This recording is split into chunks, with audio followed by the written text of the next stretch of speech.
দেখবেন যে নেতা দুমুঠো খাইতে পারতো না তার এখন 5 তলা বিল্ডিং হয়েছে কিনা, যে রিক্সায় চড়তে পারতো না, সাইকেলের চেইন লাগানোর ক্ষমতা ছিল না, টাকা ছিল না, সে নেতা এখন প্যারাডো গাড়িতে চড়ে, ব্যাংকে টাকা জমাচ্ছে। এইগুলা কি জনগণ দেখে না? এই লুটেরাজের বিরুদ্ধে সামনে জনগণকে জাগ্রত করতে হবে। আগামীর নির্বাচন হবে চাঁদাবাজের বিরুদ্ধে এক সুন্দর বাংলাদেশ গড়ার নির্বাচন।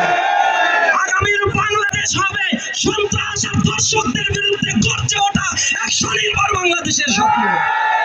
আগামীর বাংলাদেশকে আমরা দারিদ্র পীড়িত বাংলাদেশকে এক সমৃদ্ধশালী বাংলাদেশ গড়ার স্বপ্ন নিয়ে আগাবো ইনশাআল্লাহ। এই বাংলাদেশে এখনো পর্যন্ত 6,20,00,000 মানুষ দারিদ্র সীমার নিচে বসবাস করছে। জামাত ইসলামী স্বপ্ন দেখিয়েছে 1 বছরের ব্যবধানে এই দারিদ্র সীমার নিচে বসবাসকারী মানুষের সকল ধরনের কর্মসংস্থানের ব্যবস্থা করে দেওয়া হবে। দেশে যে পরিমাণে লুটপাট হয়, চাঁদাবাজি হচ্ছে, এই সম্পদগুলো যদি কাজে লাগানো সম্ভব হয়, অল্প দিনের ব্যবধানে এই দেশকে একটি সমৃদ্ধশালী স্বনির্ভর বাংলাদেশে গড়ে তোলা সম্ভব হবে ইনশাআল্লাহ। আমরা সেজন্য এখন স্বপ্ন দেখার সময় এসেছে, নতুন বাংলাদেশকে নিয়ে ভাবনার সময় এসেছে। আপনাদের এই ভূখণ্ড আমাদের অনেক রক্ত ঝরেছে। এই মোরেলগঞ্জ, শরণখোলা, এই পার্শ্ববর্তী বাগেরহাটের এলাকাগুলোতে আমাদের ভাইয়েরা রক্ত দিয়েছে, জীবন দিয়েছে। মুফতি আব্দুস সত্তারের স্মৃতি বিজড়িত এই জমি, এই জমিনে রক্ত ঝরেছে শহীদ আবু বকর সাহেবের। এই জমিন সিক্ত হয়েছে আমাদের ভাইদের বোবা কান্না, রক্ত এবং আমাদের সকল ত্যাগ তিতিক্ষার উপরে ভিত্তি করে। সুতরাং এই জমিনটাকে আর কারো হাতে তুলে দেয়া যাবে না। যারা দৃশ্যমান ক্ষমতার আগেই দেখিয়ে দিয়েছে তারা বাংলাদেশে আসলে কিভাবে চালাবে। এর আগে তারা অনেকবার সংসদ সদস্য হয়েছিল, তারা সংসদে গিয়েছিল, শাসন ক্ষমতা তারা পালন করেছে দায়িত্ব। এদেশ দেখেছে কিভাবে দুর্নীতিতে চ্যাম্পিয়ন রূপ ধারণ করেছিল এই বাংলাদেশ।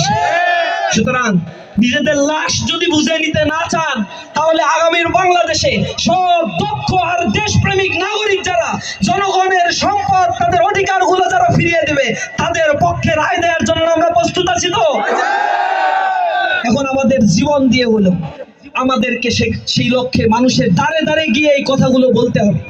তারা যেন ঘুমপাড়ানি মাসিবাসীর গল্প শুনে আর নতুন ভাবে কোনো ফ্যাসিবাদকে পুনর্বাসন না করে। আমরা দাঁড়িয়ে যাব উষার দুয়ারে হানি আঘাত, আমরা আনিব রাঙা প্রভাব, আমরা টুটাবো তিমির রাত ও বাধার বিন্ধ্যাচল। আমরা অন্ধকার বিদরিত করে দিয়ে এক সুনিপুণ ইসলামী সমাজ গড়ে তুলতে চাই, যেখানে নারী তার অধিকার ফিরে পাবে। রাস্তা থেকে নারীরা হেঁটে যাবে, তাদেরকে কেউ স্লাট শেমিং করবে না, তাদেরকে বুলিং করবে না, ইফটিজিং করবে না। আমরা দেখতে চাই এদেশের যুব শ্রেণী যারা বেকারত্বের অভিশাপের মধ্যে নিজেদেরকে নিমজ্জিত করে রেখেছে, এই যুব শ্রেণীর কর্মসংস্থান সৃষ্টি হবে, যুব শ্রেণীদের মধ্যে আত্মপ্রত্যয়ী দৃঢ় মনোভাব তৈরি হবে। এজন্য কর্মসংস্থান সৃষ্টি এবং একটি স্বনির্ভর বাংলাদেশের জন্য জামাত ইসলামী একটা রোড ম্যাপ দিয়েছে। জামাত ইসলামীর ক্যান্ডিডেট যারা সারা দেশব্যাপী ঘোষণা করা হয়েছে, এই মানুষগুলো অকপটে বলছে আমরা যদি নির্বাচিত হতে পারি তাহলে আমরা সরকারের কোনো ফ্ল্যাট বরাদ্দ, কিছু সরকারি সুযোগ সুবিধা আমরা ভোগ করব না। বলা হয়েছে ট্যাক্স ফ্রি গাড়ি ব্যবহার আমরা করব না। সরকারের সকল সুযোগ সুবিধাকে ফেলে দিয়ে আমাদের যতটুকু সম্পদ, সামর্থ্য, শক্তি রয়েছে তা দিয়ে জনগণের সেবার জন্য নিজেদেরকে আমরা নিয়োজিত রাখবো। জামাতের আমির এবং জামাতের নেতৃবৃন্দ বারংবার বলার জন্য চেষ্টা করেছে, আমরা আপনাদের শাসক হব না, আমরা আপনাদের খাদেম হব, সেবক হব। আপনাদের সাথে থেকে আমরা এই বাংলাদেশ গড়ব। এর আগেই তারা এই দৃষ্টান্ত স্থাপন করেছে। তারা বলেছে আমরা চাঁদাবাজি করব না, চাঁদা যে নেয় তাদেরকে চাঁদা নিতে দিব না। যদি চাঁদাবাজি কেউ করতে আসে তাদের বিরুদ্ধে ঐক্যবদ্ধ হয়ে আমরা একটি শক্তিশালী প্ল্যাটফর্ম গঠন করব। যদি চাঁদাবাজি নিতে আসে তাদের হাতকে অবশ করে দেয়া হবে। এদেশের যুবক শ্রেণী যদি কর্মসংস্থান সৃষ্টি হয়, উদ্যোক্তা হয়ে গড়ে উঠতে পারে এবং ব্যাংকগুলো যদি বিনা সুদে তাদেরকে ঋণ দেয়, এরপরে সরকারি যুব উন্নয়নের পক্ষ থেকে কর্মসংস্থান সৃষ্টি করার জন্য যুব উন্নয়ন কেন্দ্রগুলোতে যদি প্রশিক্ষণ দেয়, বিদেশে যাওয়ার জন্য যে মধ্যস্বত্বভোগী যারা আছে তাদের দৌরত্ব কমিয়ে সরাসরি সরকারি অর্থায়নে যথাযোগ্যভাবে এক একজন যুবককে যদি বিদেশে ট্রেন আপ করে পাঠানো সম্ভব হয়, তাহলে বাংলাদেশ 1 বছরের ব্যবধানে অন্তত 2 কোটি মানুষের কর্মসংস্থান সৃষ্টি করা সম্ভব হবে। এবং সেই কল্যাণকামী অর্থনীতি, কল্যাণকামী রাষ্ট্র ব্যবস্থা গড়ে তোলার জন্যই জামাত ইসলামী মানুষদেরকে আশার আলো দেখাচ্ছে।